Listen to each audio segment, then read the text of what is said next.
Destiny. I am also the owner of KK Photography in Waterford on Main Street, if you would think that I look like somebody that you've seen before. So connect the dots. We run Changing a Destiny out of our studio there. This idea of, in the book of Isiah, when he says, whom shall I send? When Linda and I were talking about that, it's, and then he says, here I am, send me.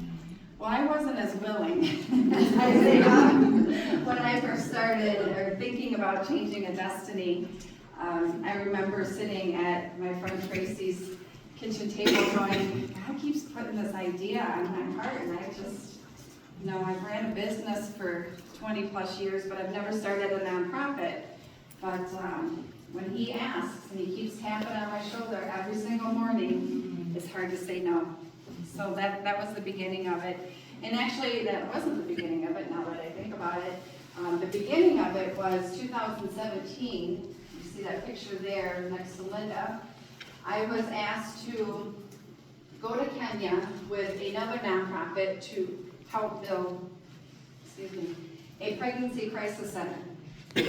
So when I was over there, we went to visit an orphanage, and I met this little boy, Raymond, and he was a product of what I was trying to help over there. And the pregnancy crisis center, that was to help young girls that were getting pregnant not by choice in their village. And it could be a family member's fault, it could be a neighbor, but they still got kicked out of their village because they were ashamed to their family. So these young women would go and pretty much be on the streets their whole pregnancy. No, seeing doctor, prenatal, none of that. And they literally throw these babies away. And unfortunately, that's what happened to Raymond. So when I heard Raymond's story, how he was found shortly after birth and had his umbilical cord still attached, a good Samaritan found him, took him to the hospital. He ended up at Baby Life Rescue, which is the orphanage that we visited when I was over there in 2017. So one of our host people, her name is Nicole, she's Kenyan.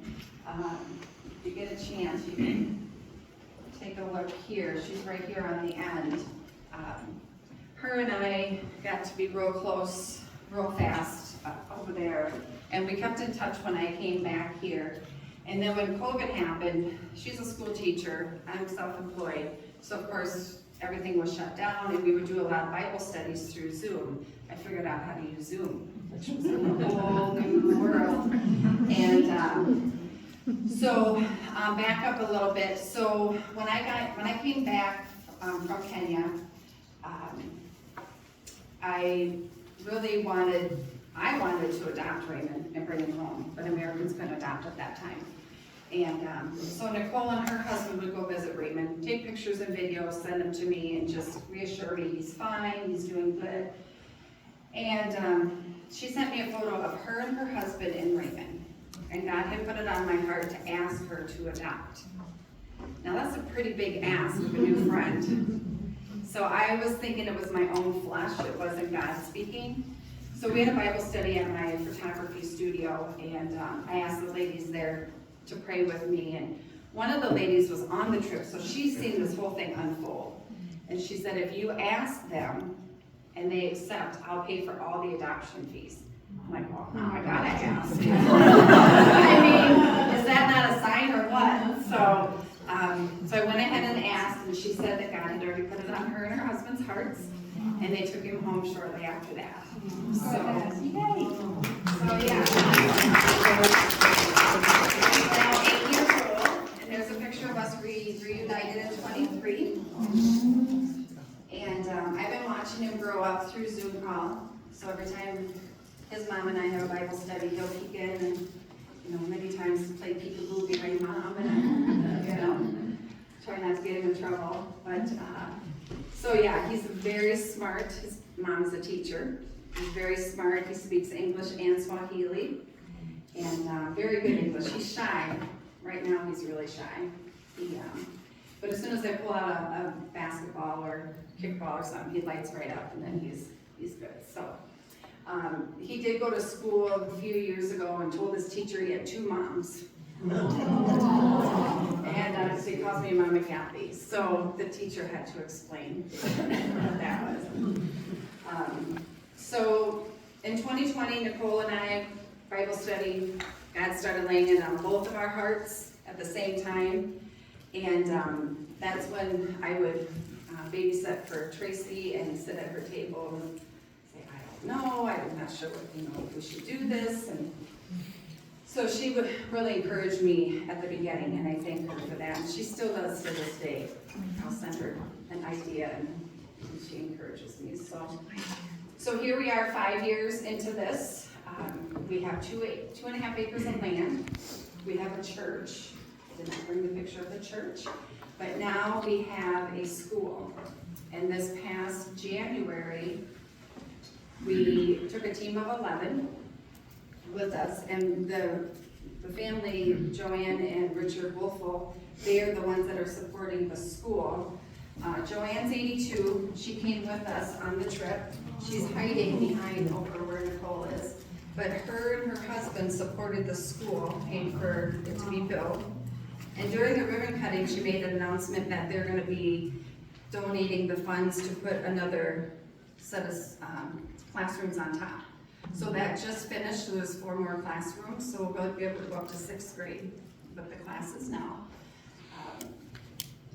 And she's actually coming back in January. She's bringing her daughter, 3 grandchildren. We have another group of 12 going. So, and Jennifer is on the board of directors, and she's actually was the connection to Joanne and Richard.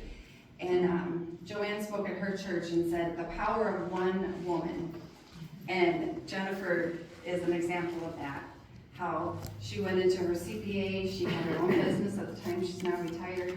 She went in and asking him for a $50 a month donation to sponsor one of our children. Well, he's like, well, what else do you need? And she's like, well, let me get in here and we'll talk about it. So let me go get my friend. So Jennifer is a huge part of the school, and she also helped fund the church over there too. So she volunteers her time, and she's just amazing at it. And then I want to thank Monica. She's new to our team. She comes along and helps us, and God has really brought the right people around this mission. And I see it all the time. I was texting Monica the other day, and she's like, I just feel like I need to be doing more. I'm like, okay, yeah, let's see what I can have you do. So I'm pulling her into the sponsorship part of it. But it's just a story of what Linda was saying, how being bold, if there's something stirring inside of you, like, oh, I can't do this, I can't do this. I don't have the education for this. I mean, I've always been the helper when it comes to nonprofits. I've never started a nonprofit. But God brought a lawyer into my studio right at the right time. I was praying about it. We did exchange of services. She laid out the whole 501c3, said, here you go if you have questions. It's just, he brought the right people at the right time. And how can you say no to that? And that's where the power of prayer and asking God, okay, this is what I need. Help me with that. And he would. I'm like, okay, we're going to keep going, keep doing this. So we also started this past year a vocational school, because 90% of the kids that come to our school, they're single moms. Dad comes and goes, so a lot of them have 8, 9, 10 kids. And so now we're trying to counsel them on birth control, and there's a shop that they can get over there now. So we're helping with that too. So the vocational school is nice because we got 8 sewing machines, I think 8 or 9 sewing machines donated. So we got that going, and they're making dresses, they're making purses. The items that we have here from Kenya are not made by our women yet, but when we go in January and come back, we'll have. But those are made by another nonprofit over there that they train and teach young women and adult women that have a handicap. They're in a wheelchair, but they're able to sew. So that's, we support them. And so a lot of that stuff, a lot of it is from other nonprofits. And we also have a cookbook. We have 3 cooks that cook over a campfire 2 times a day. And we have 90 children in the school right now. So we dedicated the cookbook to them. They don't know it yet, but when we go back in January, we're gonna show it to them, and then their names are inside. And we have a QR code. You scan it, go to our YouTube channel, and you'll actually see them working in the kitchen. It's a temporary kitchen with a tin roof. It's nothing pretty, but that's one of our next goals, is to start the cafeteria. We did just raise funds for it's a regular stove to them, so they're not having to bend over for the campfire. It's basically like 2 kennels, but there's a pot in it, and then they put firewood underneath, and it's just more self-sufficient. So, yeah, so we got a lot going on. We're helping a lot of kids. We have another group coming in January when they start the new school, so we'll have 123 kids starting January 2026. So our biggest need right now is sponsorship, is getting the kids sponsored, so that way we can be fully funded monthly. We do have fundraisers, art walk in the fall, wine and beer tasting in the spring in Waterford, and then also obviously purchasing items that we have. But I'm really here today to talk about how God uses us and our gifts and being bold and going out and doing it even when you don't feel educated. You don't feel like you're going to get the support. You just don't feel worthy. So I really encourage you, if there's something stirring up inside, talk to somebody about it. Come talk to me. I love to talk about stuff like that. So, and then Jennifer, you want to talk a little bit about sponsorship?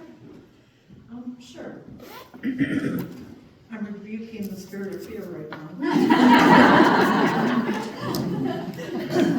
I am not one to get up and talk. I'm always Kathy's shadow.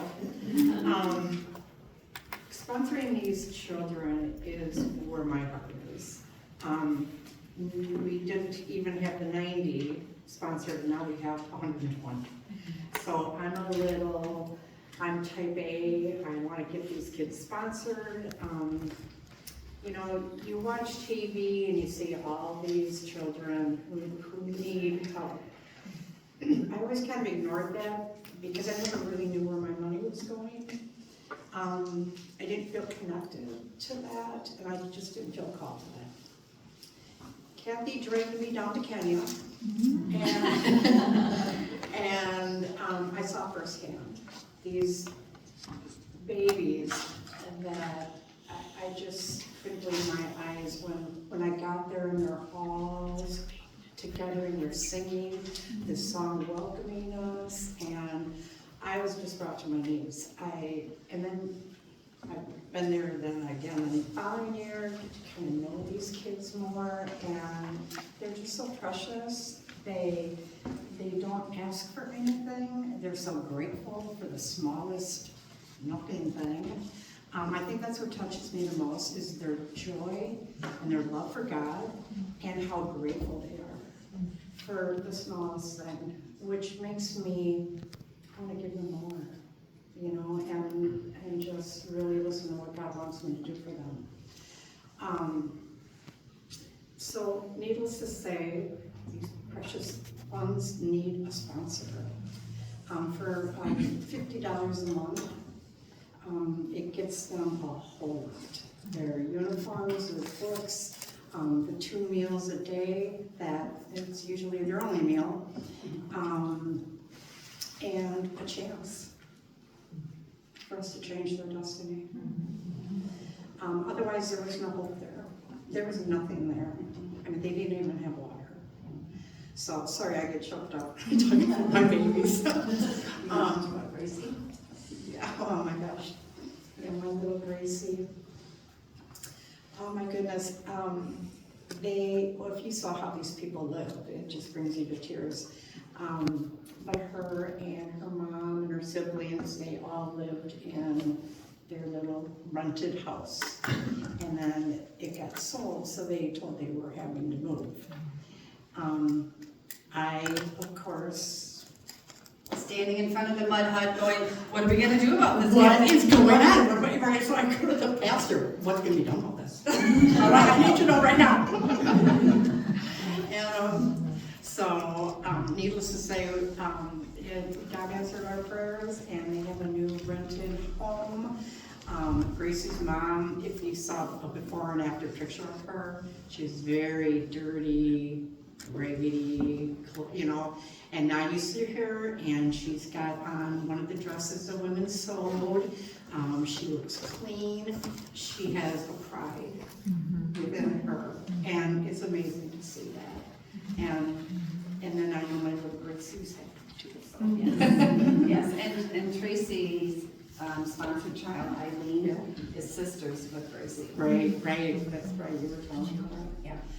So, like I said, for $50 a day, I mean, I spend double that going out to dinner with my husband. So, if you can find it in your heart to sponsor one of our babies, we have magnets with us.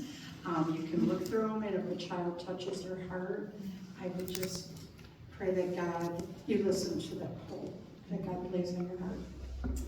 Thank you. Yeah, and if you decide to sponsor, just talk to any of us afterwards, and then if you decide not to sponsor, just leave it on the table, then we can use it for our next event. But we also have Nancy. Nancy sponsors two of our children. Anybody else here sponsor any of our children that I'm not aware of? Okay, so Tracy and Nancy. So yeah, it's definitely, challenging at times with, with doing fundraisers and trying to help the families, because what we're finding now is it's not just the kids, it's not just the school, it's now the moms. And then, it just keeps spreading like that. So that's why we started the vocational school. And Gracie's mom and Irene's mom, we got a sponsor to pay for her salary for a full year. So now she's working with us for a couple days a week, and we're paying her to help the teachers. So when the kids are out on recess, the teachers can do their work, and like Jennifer said, it's the pride. She feels very prideful, and like, okay, but I'm making a difference. She's with the women from the vocational school, and I saw a picture of all of them with the same dresses. I call them tiaras. And she's just smiling. She feels part of a community now. So it's not just about the little kiddos, which was originally what we were going for. Nancy? Just talk a little bit about how when you go out there in January, you take videos and send them, and it's more personalized than some of the other, like Compassion. I've sponsored a couple of kids with Compassion International too, and I write letters back and forth, but there's no video. It seems much less personal, and it takes months for the letters to come back and forth, and it's always, you send your money to a central clearinghouse, whatever. I give my check to Kathy. She sends me a video. It's just much more personal. I know exactly where the money's going. Yes. And 100% of the money goes over there. Actually, no, it doesn't. We help local families also. Can you talk a little bit more about that? Because it says local too. We're talking about what you do locally. Right, good point, very good point. We do give a percentage of all our fundraising to local families. We help Life Choices in Burlington. I was on the board of directors there for a year, and they help single family homes, and they do Mighty Moms Night on Mondays, and basically they teach them about budgeting, parenting, things like that. And you can volunteer and go hold babies while the parents are getting their education. We help with Love Inc. We have families that come into my studio and they need help with school supplies or shoes. We have an ongoing shoe drive. We take some of them to Kenya, we give some to Life Choices. We have them in case somebody needs them. So thank you, Nancy, for pointing that out. That I do tend to forget to talk about the local part of it, because unless people say, well, why don't you help locally? Well, actually we do. And that's why I put it on this card. So thank you, Nancy, for that. With the sponsorship, we try to make it very personal. We send pictures, videos. When we go over in December, if there's a gift sent, we take pictures and videos of them opening the gift so then the sponsors can see it. And all of the volunteers here, everybody involved in America, they don't get paid for it. It's all volunteer. In Kenya, we have 8, 9, 10. We have 11 staff members over there. So we do pay them to teach our children, to pastor to the people in the village. So, so we do pay them over there. But all right, I think that's it. Anybody have any questions? I love questions. Do you ever feel, because I mean, the things I do are nothing like thinking about these lives and you're holding this all, I mean, I know you're not holding it all, but at some point, maybe you feel that. And then how do you, I mean, obviously you probably pray about it and all that, but it's gotta be pretty weighty. When it gets weighted on me is when I try to be in control of it. Like for an example, you know, we just had an event, so we made a large amount of money. So that's sitting in savings right now. That makes me feel really good, and it's less stressful. This is my busy season for the photography studio, so it really gives me peace with changing a destiny. When I start to get nervous is like right before a fundraiser, because I know that money in savings is going down, because we're short about $2,000 a month to pay for everything over there. But with the fundraising, it takes care of it. I just take it out of savings every month. That's why we're really pushing the sponsorship, so we can get fully funded, so then we don't have to depend on fundraisers as much. That's our goal. So I do feel the weight when that money starts to go down in savings, because there's no way that I can pay for that. I don't make enough money to cover the bills. So, but then God always provides. I got a phone call last week. One of the ladies, Joanne, that built the school, she's like, yeah, somebody just dropped off a $1,000 check and then a $400 check. And I'm like, so when I start to feel that, Linda, that's when God comes in and says, here, just keep going, just keep doing. And I gotta rely on Him, and not to think that I'm in control and I'm gonna make all the decisions. And that's why I really rely on my team to help me through those days and be like, for some reason I have anxiety, I'm freaking out, and I need help. And I've learned to ask for help and talk about my feelings and not be the superhero woman that's doing this all on her own. No, it's not me, it's God. I mean, I can tell you my childhood and the dysfunction of that, and most people that come from a childhood like that, they're on the other path, alcoholic, kids from different dads. I've been married for 30 years, it's just totally different. And that's God. And that's what keeps me humble. So it does get heavy, but God always comes in. And I love doing this. We actually prayed about doing more of these for like Bible studies, women Bible studies and conferences and things like that. And then when Linda called me, I'm like, Well, and it just was one of those things, because I had a couple of people who spoke the last time, and I was like, okay, boldness. Kathy. And then she was available. I mean, it wasn't that long ago. I just asked you. It wasn't like this was planned a long time ago. This was just he gave it to me, I threw it out to you, and you said, yeah. So it's just saying, yeah, it's when you're prompted to not push it down or ignore it, it's to say, I mean, and I'm sure you have, and I know I have, I'm like, seriously, you think you got the right person here? Right. I mean, I argue with them, I don't just go. I'm like, Well, I think the key thing too is having one or two people in your corner that believe in you. Because when God gives you a vision, something excited, I mean, people can squash it so easy. It's just this tiny little seed of faith.